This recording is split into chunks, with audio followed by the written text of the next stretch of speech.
I don't watch horror movies, but 2 years ago in 2017 when It came out, it got great reviews, and as a lover of movies, I just had to watch it. I grabbed my go-to movie watching friend and we saw it together. Even though I screamed, did some shadowboxing, and hid behind my hands, I still thoroughly enjoyed it. The film was not just good for a horror movie, but it was a good movie in general. The story was excellent and the kids did a great job acting. And Bill Skarsgård portrayal of Pennywise was a terrifying joy to watch.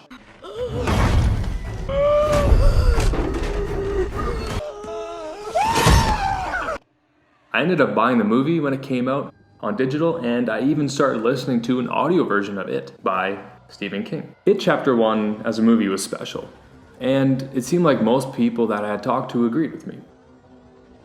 I watched It Chapter 2 recently, and I really enjoyed it, more so than my go-to movie watching friend. Upon discussion, I realized that the reason I had enjoyed it more was because I was able to fill in many of the plot holes and weird moments because I had listened to the book. A lot of these weird things like James McAvoy yelling, "Hi ho, Silver, away!" were a bit odd to my friend. But that is something that is very prominent in the book and is what I thought was missing in the first film. Bill Hader's constant joking also seemed like it was out of place in Chapter 2. However, I assure you, the character Richie Tozier was portrayed better by Bill Hader than by Finn Wolfhard. Pennywise was also exciting to watch, but in a different way this time around. It Chapter 2 really did improve in some specific areas, but unfortunately the movie didn't feel like the first one did. Overall, It Chapter 2 was a good movie because I was just genuinely entertained by it, but I wouldn't say it was a good movie in the same way that I think the first one is. The writing and storytelling in Chapter 2 failed to capture what they were able to do in the first one. So, why did the second film fall so short? Simple, it's Stephen King's fault. Sort of. Stephen King wrote It in a way that would make it almost impossible to make into a truly satisfying series. It is just one book, and not two separate books. For those who have not read or listened to it, the book isn't split into two separate stories in which the events are written in chronological order. The story of when the characters were kids and when they were adults are written parallel to each other. The actual setting of the book is 27 years later, and we follow the adults. King uses extensive flashbacks to further the story and give context to what is happening. The adults return to Derry with most of their memories of Derry gone. However, as they continue to confront Pennywise and explore the town, their memories return to them, and that is when King jumps into a flashback. The book retains the mystery really well, whereas telling the story separately hurts the mystery. So now, imagine being tasked with turning the book into a film adaptation. There's too much content to make only one movie, so splitting the movie into two parts seems like the most logical step. But the second film will not be able to capture what the first one did, because the first movie put all the cards on the table and it barely left any mystery for the second film.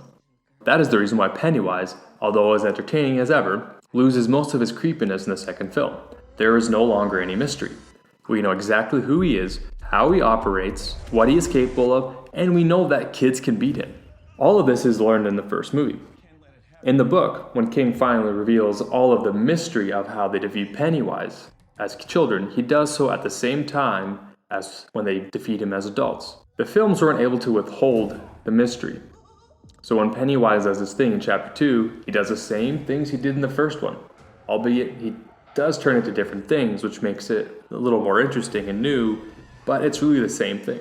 The audience in Chapter 2 is like that one kid in Shrek 2 that goes up to Shrek and tells him to do the roar. You don't want to see me angry, do you? Do it. Take it, Georgie.